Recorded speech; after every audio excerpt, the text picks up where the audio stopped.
What's up, Thrashers, and welcome back once again to the Thrash Maniac 99 YouTube channel. I'm back to 100% after the bullshit head cold I went through last week. I'm finally back to 100%, and I'm here with an album review. As we kick off the week of February 9th, we're going to be talking about the latest offering from Wisconsin-based thrash metal legends Morbid Saint with Swallowed by Hell. This comes out on February 9th on High Roller Records, and this is the band's third studio full-length and their first one in 9 years since the release of Destruction System in 2015, which in turn was after a 25-year hiatus with their debut album Spectrums of Death. So, Morbid Saint, one of the most legendary, underground, and forgotten extreme thrash metal bands from here in America, almost like they were playing like a style of thrash that more or less resembled German thrash, like lots of Creator and Sodom influence, but also some influence from Slayer and Dark Angel in particular, in terms of that more sinister, highly aggressive, extreme thrash that almost bordered on death metal at times. And even like the vocals kind of had a little bit of a black metal vibe, at least back in the day.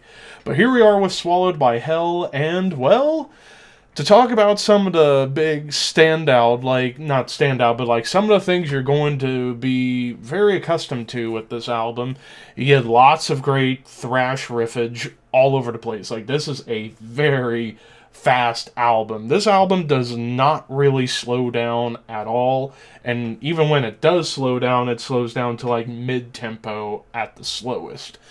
The vocals, while not what I was expecting, like I was expecting to hear those raspy, almost black metal type screams, instead, this felt closer to vocals that would be fitting for like a band like Enforced or Power Trip, like more of that like feral thrash screaming that's almost John Tardy-ish, but more on the thrash side instead of death metal. The drum work is just fluid and frantic and aggressive all throughout. Now, the production, really gritty, but with a very solid mix. Well, there will be at times where the guitars almost kind of fade into the background of the drums at times, but the bass being present in the mix is a huge plus. Absolute huge plus. And also the album cover, done by one Ed Repka, which can't go wrong with a good Ed Repka album cover. And then the other big thing you're going to be accustomed to on here, lots of double time stomps, like that classic thrashy double time that you get especially from like bands like Slayer and even Metallica doing those like fast thrashy double time rhythms. So you're going to get a lot of that on here. But kicking things off with Rise from the Ashes, right away machine gun riffs that almost remind me immediately of Dark Angel as well as like Creator and Sodom. But then crawling riffs, and that's another big thing. You're going to get a lot of great crawling riffs pretty much across the board on this album. Riff style crawl, ascending or descending into the depths of hell. And even like a really cool like moment where the drums are doing this like really cool pattern that leads into a really cool double time stomp. The title track, some disturbing thrashy tremolo riffs that almost immediately made me think of classic Sodom, but with a more sinister guitar tone. And then there's even lots of nods to Slayer on here when it comes down to some of these riffs. And then Dive Bombs of Madness. Now, the lead work on this album across the board, it's wild. Sometimes you get more of those like Slayer leads where it's all about squealy dive bombs. Other times you get like crazy shred that just scream thrash metal. But then you get, especially later on in the album, some nuances in the solos.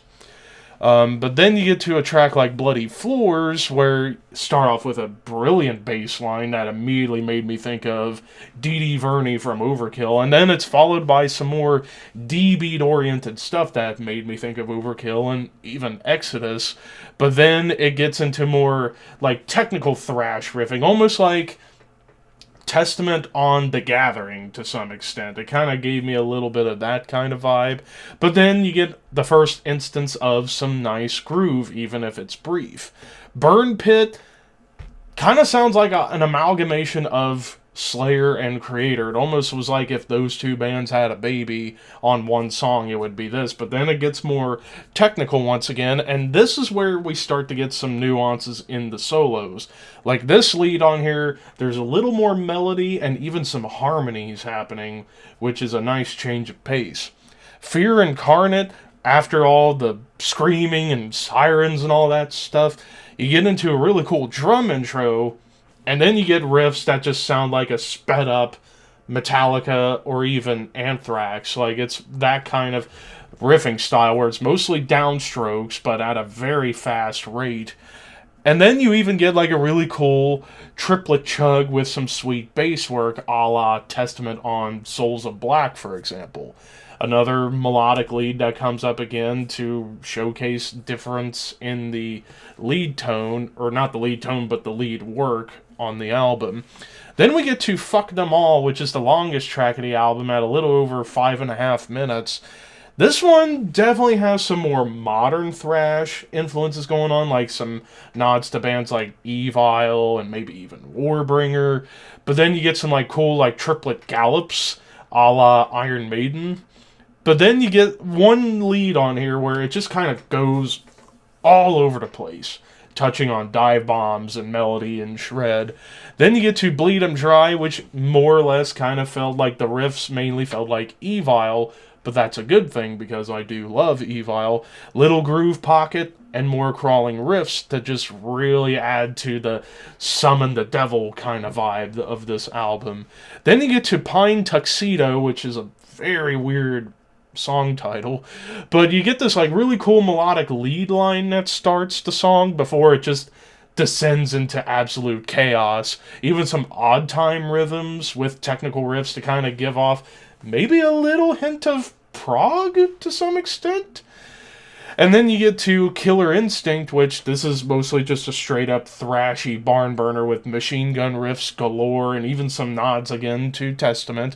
Another little moment of groove to change things up. And then you end with Psychosis, where you get like chugging guitars, but with a big wail. And then it gets right into more crazy, thrashy riffs that remind me of Slayer again. Even some like really cool tremolo riffs that kind of crawl all over the place. Almost death metal-ish. Like a little bit of like a death metal tremolo kind of popping up here as well. But then you get to the end of the song, you get this like nice chugging along riff before the big wail comes in. The big guitar wail comes in to end the song overall and the album itself. So, if I got any complaints about this album, sometimes this album feels like it sticks in one or two gears, and sometimes it's like they don't go faster than what they're going, like more like the German thrash stuff apart from the opening track, and then they don't slow down at all, do like any like more groovy pockets, or maybe even get doomy for like breakdowns or something like that. It's just foot on the gas, no holds barred, just crazy speed. But it would have been cool to hear some like tempo shifts here and there on some songs. You do get it, but it's mostly groove rather than like a big breakdown where it gets kind of doomy and like sinister. But overall, and also I feel like sometimes the guitars kind of can get a little bit buried in the mix on certain tracks. But overall, this is a damn good album. This was a badass release. I'm going to give this a 4 out of 5. I think this is a hell of an album for Morbid Saint to return to after 9 years of wait.